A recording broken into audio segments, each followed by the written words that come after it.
So today I want to talk to you guys about the DPS that I feel like personally are some of the hardest ones to master in Overwatch. Now before we begin, as a bit of a caveat, I'm talking about their whole entire skill set. I'm talking about positioning, learning how to play them, being able to carry with them, and pretty much everything like that, not just talking aim-wise. If I was going to be doing that all by itself, I would surely say McCree, Widow, and I feel like those characters are very hard to master, but I feel like there's a lot of other stuff you can also add in that can make a character hard to play, so that's why they aren't on this list, even though I also feel like they are pretty hard to master. Anyways, let's just get started. So as far as Hanzo goes, I feel like he's a character that initially you think is pretty easy, just go for shots, try to get headshots, do your best and enjoy. But as we've seen with win rates, this really couldn't be further from the truth. We see a lot of people trying to play Hanzo this way, but generally how it kind of works out is that Hanzo right now has like a 43% win rate, and sometimes maybe up to a 45, but generally it's very low and almost always one of the lowest win rates. And I feel like that in itself can show you kind of how hard he is to play, because at the same time, he also has some of the higher play rates. So a lot of people are playing this character, a lot of people are enjoying him, and it just seems kind of hard to win with this guy and kind of hard to master this guy. And we can see that there is a lot of mastery that you can get with Hanzo. We see Raksu, we see a ton of other Koreans, we see a lot of people playing Hanzo, carrying with Hanzo up in the top 500, but there's something just kind of different with him. And I feel like one part may be his positioning. He can't simply always stand a medium distance away from the enemies and go for hit scan bullets, or really far away and go for snipes, or really close and try to hit the enemy tanks in the head like a Reaper could. You kind of have to do a bit different type of positioning.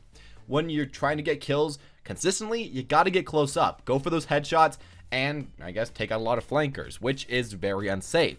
At the same time, you could also go super far away, go for random spammy shots, and while you might hit quite a few if you are very skilled with him, it's still not way too consistent and they're pretty easy to block. So you kind of have to remember to yourself, do I want to go for close, far, medium, what distance?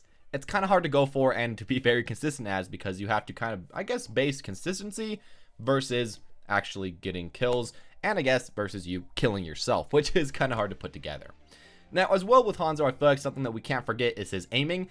While I feel like, it is very difficult to learn how to hit scan, myself, I'm not a perfect McCree by any standards, getting hits as Hanzo can be kind of awkward. I'd say he has probably one of the most awkward projectiles in the game. While it is pretty fast, it's still not the biggest thing in the world. It still can be dodged, and as well with this, it's just a thing that when at far range, you pretty much have to kind of guess where they're going and fling it out there.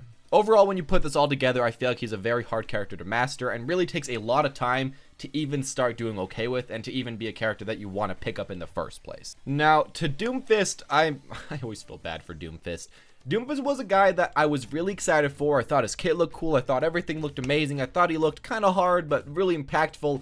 And as it turns out, he is currently the lowest win rate in the entire game, as well with the lowest play rate in the entire game, and that never happens. When a character has a low play rate, it means only the people that really like playing him are gonna play him, like Symmetra mains, Torb mains, anything like that.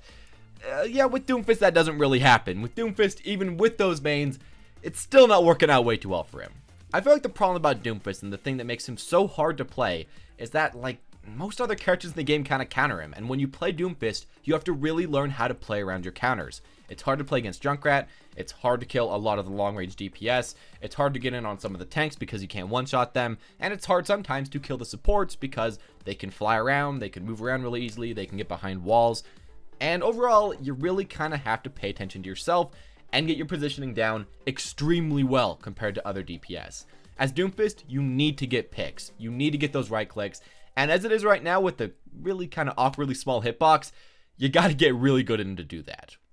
I feel like as far as Doomfist goes, he's kind of similar to Sombra, who I would have also put on here if Doomfist did not join the roster. It's a character that can be good and can carry you games and can work okay with certain team comps, but overall is going to be very hard to master. You're going to have to put in a lot of time and really learn how to not be countered and how to really be a big asset to your team from just getting good at the character. Again, I probably wouldn't recommend him if you don't really want to main him, but if you want to try to become the best Doomfist in the world and become the only person that's in top 500 with him, that could be you, and that could be something that works pretty well. And finally, I'm gonna say Genji. I really do think that Genji is a very difficult character to try to learn at the top level. With that said, I would say that Tracer is very difficult. You gotta learn the aiming, you gotta learn the one pops, you gotta learn how to hit your bomb, you gotta learn everything. I feel like they're kind of similar, but I feel like Genji has just the slightly higher skill ceiling and can really do just a bit more if you can become amazing at him. Learn how to track with his main projectile, learn I guess when to use your alt fire compared to your normal fire, you know, actually deciding when to go in, when to go out, using all of his mobility correctly, not wasting your ultimate when you don't have to, while at the same time being able to understand when you got to use that thing to team wipe, and mainly just learning the general mechanics of Genji, which I feel like can be pretty hard. Now, when I'm talking about Genji, I'm talking about completely mastering him, and I feel like as far as Genji goes, he's not way too hard to just start to play and do half okay with. I feel like it's a lot easier as Genji to play half okay with than playing, let's say, again, Tracer, or mainly Doomfist. When you're playing Genji, you have a pretty good escape, you can dodge stuff with your double jump, you can block stuff with your reflect, and, you know, that can actually make up for a lot of your mistakes. While with Doomfist, if you go in, you're just going to kind of kill yourself in a lot of cases. So that can be kind of useful at the lower levels, and I feel like that can kind of make some people think that Genji's a bit easier. But just because somebody's entry to play maybe isn't the highest, doesn't mean their skill ceiling can't be literally the highest in the game, and I feel like that's kind of where Genji goes. And that's why I feel like so many people really like him, and why you might like him too. He's a character that takes a lot of time, a lot of effort, and a lot of work to get good at, but you can kind of play him at a decent level without even being all that great at him, or without putting way too much time at him. It can really just kind of hook you into the character and make you have a lot of fun with the character. Me personally, I haven't played him way too much, but I can see what a lot of great players are doing, like Shadowburn, like Shatter2K, all these people. You know, I can look at their gameplay, compare it to my own, realize that, you know, maybe I'm doing okay up in Diamond, I'm carrying some of my games, but there's so much more I could do, so much more I could master, and that's what I feel like is so great about Genji, and I guess that's also what's so hard about Genji. Finally, we can't forget that there's also a lot of cool techniques, like with Nekros, with his, like, Shadow Step technique, I don't remember what it's called, Shadow Slash or something. There's a lot of really cool stuff you can do, and a lot of crap people have figured out, and the mobility, it's just insane. Overall, I feel like Genji, in my opinion, is probably the hardest character to master, even though there are also a lot of other difficult characters to master in this game. But anyways, there you guys go, the characters that I feel like personally are the hardest to master. Maybe not the hardest to get into, or the hardest to start to play, but the hardest to master, and really just be the best at. I feel like these guys take a ton of time. And as well, I would add all the hit scan characters, because hit scan, it takes forever.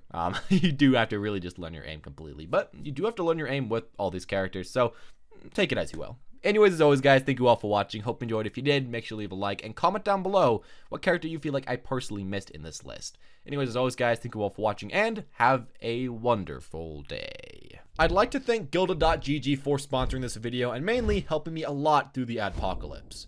So, Gilded itself is a website focused on finding, founding, and expanding your gaming team with relative ease. You can schedule events, recruit new members, build team comps, and find teams to scrim with and to scrim against. Best of all to you guys, it's free. You can get started yourself with the link in the description below, and if you sign up by November 10th, you'll be entered into a chance to win a $50 Blizzard gift card. So, maybe I'll see you there.